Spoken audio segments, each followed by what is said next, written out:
আসসালামু আলাইকুম ওয়া রাহমাতুল্লাহি ওয়া বারাকাতুহু। আলহামদুলিল্লাহি রাব্বিল আলামিন ওয়াল আকিবাতুল লিল মুত্তাকিন ওয়াস সালাতু ওয়াস সালামু আলা আশরাফিল আমবিয়াই ওয়াল মুরসালিন নবিয়িনা মুহাম্মদ ওয়া আলা আলিহি ওয়া সাহবিহি ওয়া মান তাবিআহুম বিইহসানিন ইলা ইয়াউমিদ্দিন। আম্মা বা'দ। সম্মানিত দর্শক ও শ্রোতা মণ্ডলী, জানাই আপনাদেরকে মাহে মুবারক এর পরে ঈদের শুভেচ্ছা। আমরা আলহামদুলিল্লাহ আজ 1446 হিজরির মাহে মুবারক রমজান শেষ করতে যাচ্ছি। তো এরপরে এসে যায় আমাদের জন্য ঈদ। তো আসলে ঈদের অর্থ কি? ঈদ আসলে বারবার প্রতি বছর এই সময় আসে, এই জন্য ঈদকে আরবিতে আসলে এটাকে অর্থ পুনরাবৃত্তি বলা হয়, বারবার আসে এই জন্য ঈদ বলা হয়। তো পারিভাষিক যেটা আমরা সবাই জানি যে পারিভাষিক ঈদ কাকে বলে। আচ্ছা, এই ঈদের কিছু শর্ত আছে, সময় হতে হবে, সময় ছাড়া ঈদ হবে না। আর সেটা সময় কি? আমরা যে চাশতের নামাজ পড়ি, সলাতুদ দুহা যেটাকে বলা হয়, এটা হচ্ছে ঈদের সময়। উলামায়ে কেরাম এটাই লিখেছেন।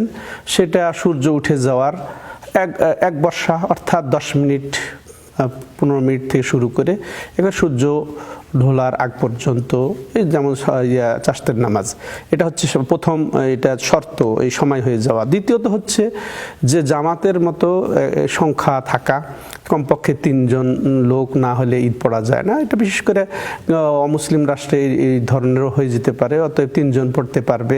তেমনইভাবে মুসাফির না হওয়া, মুসাফির হলে তার জন্য ঈদ জরুরি নয়। তো এখন আসেন, তাহলে এই ঈদের স্থান কোথায়, আমরা ঈদ কোথায় আদা করব?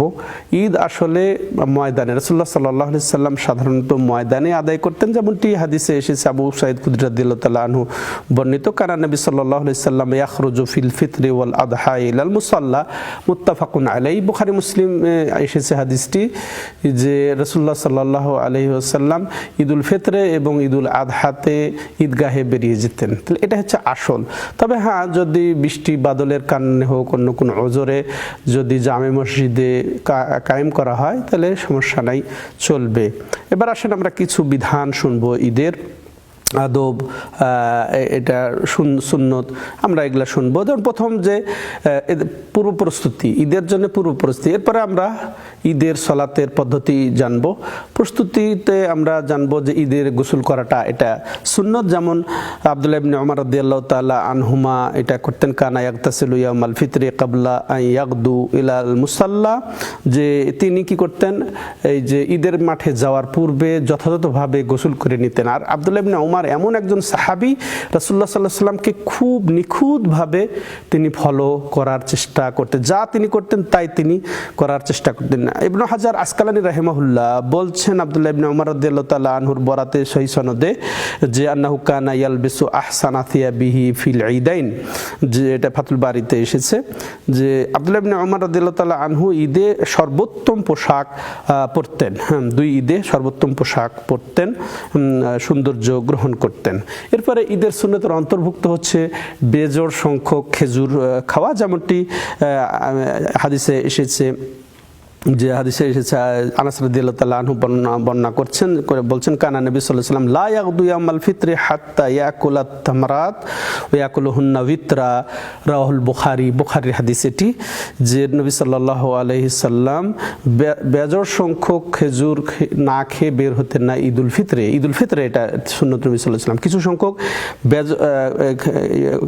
সংখ্যক খেজুর খেতেন, আর সেটা হতো বেজোড় সংখ্যক, যেটা বুখারীতে এসেছে। সেটা 3টা হতে পারে, 5টা হতে পারে, বেশি হতে পারে। তো তেমনিভাবে এই ঈদের মাঠে তাকবীর সশব্দে বলা এটাও সুন্নত। আর তাকবীর সশব্দে বলা কখন থেকে? যে যখন এই যে রমজান শেষ হয়ে যাবে, ঈদের চাঁদ বা সওয়ালের চাঁদ দেখা দিবে, তখন থেকে শুরু করে একেবারে ঈদের মাঠে যাওয়া পর্যন্ত। বা আরেক বর্ণনা স্পষ্ট এসেছে যে ঈদগাহে যাওয়া শুরু থেকে নিয়ে একেবারে ইমাম এই ঈদের মাঠে আসা পর্যন্ত আমরা তাকবীর বলবো। আর তাকবীর ধরন হচ্ছে আল্লাহু আকবার, আল্লাহু আকবার, লা ইলাহা ইল্লাল্লাহ, আল্লাহু আকবার, আল্লাহু আকবার ওয়ালিল্লাহিল হামদ, যেমনটি ওই যে নাফে বলেছেন আব্দুল্লাহ ইবনে উমর রাদিয়াল্লাহু তাআলা আনহু থেকে, যে তিন কানা ইদা গাদা ইয়াউমাল ফিত্রি ওয়া ইয়াউমাল আযহা ইউজহিরু বিত্তাকবীরি হাত্তা ইয়াতিয়াল মুসাল্লা সুম্মা ইউকাব্বিরু হাত্তা ইয়াতিয়াল ইমাম। তো এইভাবে তার থেকে বর্ণনা এসেছে যে যখন তিনি মাঠে যেতেন ঈদুল ফিত্রে ঈদুল আযহাতে, তখন তিনি জোরে জোরে তাকবীর বলতেন যতক্ষণ পর্যন্ত তিনি ঈদগাহে না পৌঁছতেন, আর সেটা তিনি জোরে তাকবীর বলতেন ইমাম আসা পর্যন্ত, আর তার তাকবীরে অন্যরাও তাকবীর বলতেন। তেমনিভাবে এই তাকবীর আমরা বলবো নিজে নিজে, সম্মিলিতভাবে নয়। সম্মিলিত একজন বলবে তার সাথে সাথে সবাই বলবো, এমনটি যেন না হয়, এটা সুন্নতের খেলাফ, এরকম কোনো হাদিস আসে নাই। আর তেমনিভাবে ঈদের সুন্নতের অন্তর্ভুক্ত হলো এক রাস্তা দিয়ে যাওয়া অন্য রাস্তা দিয়ে ফেরা। যেমন আলী রাদিয়াল্লাহু তাআলা আনহু বর্ণিত হাদিসে এসেছে যে মিনাস সুন্নাতি আন ইয়াখরুজা ইলাল ঈদি মাশিয়ান আখরাজাহু তিরমিজি ওয়া ক্বালা হাদা হাদিসুন হাসান, যে তিনি বলছেন যে সুন্নত হচ্ছে যে ঈদের মাঠে হেঁটে যাওয়া, হেঁটে যাওয়া, এটা একটা সুন্নত। তারপরে এক রাস্তা দিয়ে যাওয়া আর এক রাস্তা দিয়ে ফেরা, এটাও সুন্নত। যেমন জাবের রাদিয়াল্লাহু তাআলা আনহু বর্ণিত হাদিস, কানা নবী সাল্লাল্লাহু আলাইহি ওয়াসাল্লাম ইযা কানা ইয়াউমা ঈদ খালাফাত তারিক, আখরাজাহুল বুখারী, এটা বুখারীর হাদিস। রাসূলুল্লাহ সাল্লাল্লাহু আলাইহি ওয়াসাল্লাম যখন ঈদের মাঠে যেতেন তখন তিনি রাস্তা বদলাতেন। তাহলে এটাও আমরা পেলাম সুন্নত।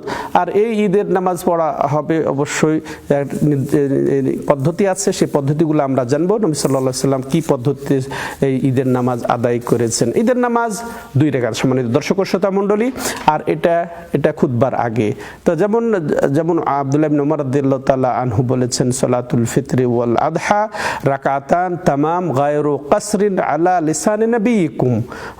হাদিসটি মুসনাদ আহমদে এসেছে এবং হাদিসটি সহিহ, এবং নাসাইতে এসেছে। ইরওয়াউল গালিলে শেখ আলবানী সহিহ বলেছেন যে ঈদুল ফিতর এবং ঈদুল আজহার নামাজ হচ্ছে 2 রাকাত, এটাই পরিপূর্ণ নামাজ, এটা কিন্তু অসম্পূর্ণ নয়, এটা হচ্ছে তোমাদের নবীর ভাষায়। তো এটা তিনি স্পষ্ট করে, তাহলে 2 রাকাত।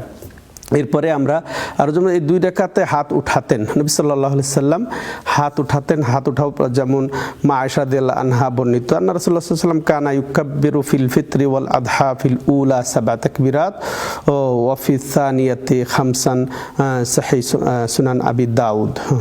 তো এখানে হাত উঠাতেন বর্ণনা যেমন এসেছে যে ইয়ারফাউ ইয়াদাইহি মা কুল্লি তাকবীরা লিয়ান্না নবী সাল্লাল্লাহু আলাইহি ওয়াসাল্লাম কানা ইয়ারফাউ ইয়াদাইহি মা তাকবীর। এটা মুসনাদ ইমাম আহমদ, আর বর্ণিত হয়েছে ইমাম আলবানী এটাকে তার ইরওয়া গ্রন্থে সহিহ বলেছেন। তাহলে এটা আমরা জানলাম হাত উঠানোরটাও, তাহলে এটা হাদিসটি হাসান, ইমাম শেখ আলবানী এটাকে হাসান বলেছেন তার কিতাব ইরওয়াউল গালিলে। আর এরপরে যেটা বলছিলাম যে এই তাকবীর বলা এটা 12 তাকবীর 2 রাকাতে। প্রথম রাকাতে এটা তাকবীর বলা কেরাত শুরু করার পূর্বে তাকবীরের তাহরিমা সহ 7 তাকবীর। দ্বিতীয় রাকাতে তাহলে ওই যে তাকবীর যে ইন্তেকাল আমরা দাঁড়িয়ে গেছি, এরপরে 5 তাকবীর, তাহলে 5-7 তাকবীর যদি তাকবীর ইহরাম ধরা হয়, তাহলে এইভাবে 7 তাকবীরে আমরা সালাত আদায় করব। যেমনটি হাদিসে এসেছে, যেটা একটু আগে বলা হল যে রাসূলুল্লাহ সাল্লাল্লাহু আলাইহি ওয়াসাল্লাম যে ঈদুল ফিতরে ঈদুল আযহাতে তিনি প্রথম রাকাতে 7 তাকবীর দিতেন এবং দ্বিতীয় রাকাতে তিনি 5 তাকবীর দিতেন। সহিহ আবু দাউদ, অর্থাৎ শেখ আলবানী এটাকে সহিহ আবু দাউদে উল্লেখ করেছেন। তেমনিভাবে এই ঈদের কেরাত সূরা ফাতিহার পরে প্রথম রাকাতে সাব্বিহিসমা এবং দ্বিতীয় রাকাতে হাল আতাকা। আর এক বর্ণনা এসেছে প্রথম রাকাতে সূরাতুল কাফ, তারপর দ্বিতীয় রাকাতে ইকতারাবাতিস সাআহ, যেমন হাদিসে এসেছে উবাইদুল্লাহ বিন আব্দুল্লাহ থেকে, আরও এসেছে আন-নুমান বিন বাশির থেকে যে আন্না রাসূলুল্লাহ সাল্লাল্লাহু আলাইহি ওয়াসাল্লাম কানা ইয়াকরাউ ফিল ঈদাইন, 2 ঈদে পড়তেন সাব্বিহিসমা রাব্বিকাল আলা এবং হাল আতাকা হাদিসুল গাশিয়া সহিহ সুনান ইবনে মাজাহ। যেটা বললাম ওটাও। মহিলাদের উপস্থিতি কি, সম্মানিত দর্শক ও শ্রোতা মণ্ডলী, মহিলাদের উপস্থিতিটাও জরুরি। এর থেকে আসলে যেমন দেখেন উম্মে আতিয়া রাদিয়াল্লাহু তাআলা আনহা থেকে বর্ণিত, তিনি বলছেন যে উমেরনা আন নুখরাজা ফানুখরিজুল হুইয়াত ওয়াল আওয়াতিক ওয়া যাওয়াতিল খুদুর। তিনি উম্মে আতিয়া রাদিয়াল্লাহু তাআলা আনহা বলছেন যে আমাদেরকে ঈদের মাঠে যাওয়ার জন্য হুকুম করা হয়েছে। হুকুম করা এটা একটা জরুরি জিনিস। হুকুম সাধারণত যদি এর থেকে ফেরানোর কোনো না থাকে তাহলে এটা ফরজ বোঝায়। আমাদের হুকুম কে হুকুমকারী? রাসূলুল্লাহ সাল্লাল্লাহু আলাইহি ওয়াসাল্লাম কোথেকে হুকুম করলেন? আল্লাহ থেকে। তাহলে আমাদেরকে হুকুম করা হয়েছিল যে আমরা যেন বের হই, এমনকি আমরা বের করি ঋতুবতী মহিলাদেরকে এবং ওই মহিলাদেরকে যারা কুমারী, অবিবাহিত মহিলাদেরকেও যেন আমরা বিবাহ করি। এর থেকে অনেক ওলামায়ে কেরাম দলিল নিয়েছেন যে আসলে ঈদের মাঠে যাওয়াটা ফরজ। ফরজ, কেউ বলেছেন ওয়াজিব। ওয়াজিব ফরজের কাছাকাছি, ফরজের চেয়ে একটু নিম্নে হলেও, কিন্তু শেখ মোহাম্মদ উসাইমিন এখান থেকে দলিল নিয়েছেন যে ঈদের মাঠে মহিলাদের যাওয়া যেহেতু জরুরি, এমনকি ঋতুবতী মহিলাদের, এর থেকে ঈদের সলাতের গুরুত্ব বোঝা যায়, এটা ফরজ, অতএব আমরা এটার গুরুত্ব দিব। সম্মানিত দর্শক ও শ্রোতা মণ্ডলী, এবার আসেন খুতবা, এটা পরে হবে। সলাত, এখন সলাতের কথা বললাম, সলাতের পরে খুতবা দেওয়া হবে। যেমন আব্দুল্লাহ ইবনে আব্বাস রাদিয়াল্লাহু তাআলা আনহুমা থেকে বর্ণিত, সাহিত্য সালাত আল ফিত্রে মান নবী সাল্লাল্লাহু আলাইহি ওয়াসাল্লাম ওয়া আবী বকরিন ওয়া উমর ওয়া উসমান কুল্লুহুম ইউসাল্লিহা ক্বাবলা আল খুতবা, রাহু মুসলিম। তো সহিহ মুসলিমের বর্ণনা এটি যে আমি রাসূলুল্লাহ সাল্লাল্লাহু আলাইহি সাল্লামের সাথে, আবু বকরের সাথে, উমর, ওসমান রাদিয়াল্লাহু তাআলা আনহুম জামিয়ান, তাদের সাথে আমি সেই ঈদের মাঠে শরীক হয়েছি। তারা প্রত্যেকেই যে খুতবার পূর্বেই সলাত আদায় করেছেন, এটা তো আমরা পেলাম। আরেকটা কি, যে এই সলাত হবে, ঈদের সলাত হবে আজান একামত বিহীন। যেমন আব্দুল্লাহ ইবনে আব্বাস রাদিয়াল্লাহু তাআলা আনহুমা থেকে বর্ণিত, রাসূলুল্লাহ সাল্লাল্লাহু আলাইহি ওয়াসাল্লাম সাল্লাল ঈদ বিলা আযানিন ওয়ালা ইকামা, যে নবী সাল্লাল্লাহু আলাইহি ওয়াসাল্লাম আজান একামত বিহীন ভাবেই ঈদের সলাত আদায় করেছেন। আর একটা বিষয় সম্মানিত দর্শক ও শ্রোতা মণ্ডলী, এই ঈদ যদি জুমার দিনে হয়ে যায় তখন আমরা কি, তখন কি আমাদের এই সলাত ফরজ থাকবে জুমার সলাতটা? না, এখানে রাসূলুল্লাহ সাল্লাল্লাহু আলাইহি ওয়াসাল্লাম যেটা বলেছেন সেটাই, যে যদি জুমার দিন ঈদের দিন হয়ে যায় তাহলে তার জন্য ইখতিয়ার, সে ইচ্ছা করলে জুমার সলাত পড়তে পারে, না হলে জোহর পড়বে। এটা ইমামের ইখতিয়ার আছে। দলিল হচ্ছে ইবনে আব্বাস রাদিয়াল্লাহু আনহুমা বলছেন যে ইজতামা ঈদান ফি ইয়াউমিকুম হাদা ফামান শাআ আজজাহু মিনাল জুমআ।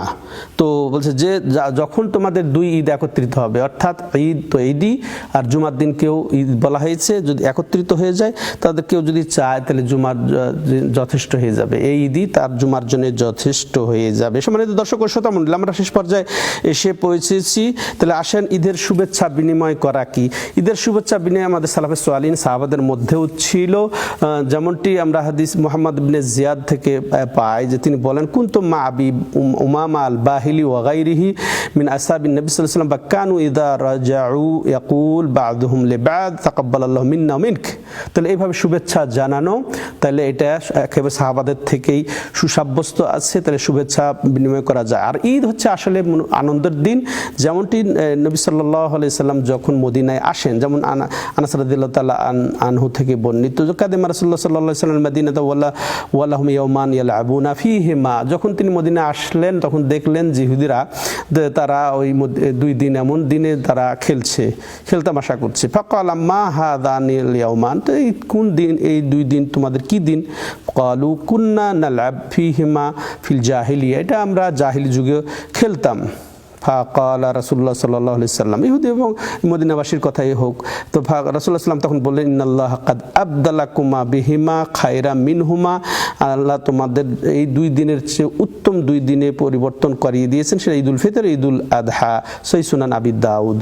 তো শেষ পয়েন্টে যেটা আমরা বলবো, সম্মানিত দর্শক ও শ্রোতা মণ্ডলী, ঈদ আমরা তো পালন করব, কিন্তু শরীয়তের গণ্ডিতে পালন করব, সীমা লঙ্ঘন করব না, আমরা অপচয় করব না, বহু হারামে আমরা মেতে উঠব না। যেমন দাড়ি কাটা, যে তারপরে পায়জামা টাকনোর নিচে যাওয়া, লুঙ্গি হোক, প্যান্ট হোক, তারপরে এমনি হারামভাবে কোনো অনুষ্ঠান যুক্ত করা, নারী পুরুষ যেখানে মিশ্রিত আছে, গান বাজনা, এগুলা যেন আমরা মেতে না যাই, এতে আমাদেরকে সতর্ক থাকতে হবে। পরিশেষে এটাই সম্মানিত দর্শকদেরকে আহ্বান জানাবো যে ঈদের পরে আমরা যেন কাজা রোজাগুলা তাড়াতাড়ি পূর্ণ করে নেই। পুরুষের যদি সফরের কারণে হোক, অসুস্থতার কারণে যদি কাজা হয়ে থাকে তাহলে আগে তিনি কাজা করবেন, এরপরে সোয়ালের 6টি রোজা রাখবেন, তাহলে তার পুরা বছর রোজা রাখার সমতুল্য হবে। বিশেষ করে নারীদের সমস্যা, তাদের মাসিক সমস্যা এরকম যদি হয় তারা দ্রুত কাজা করে নেবেন ঈদের পরে পরেই।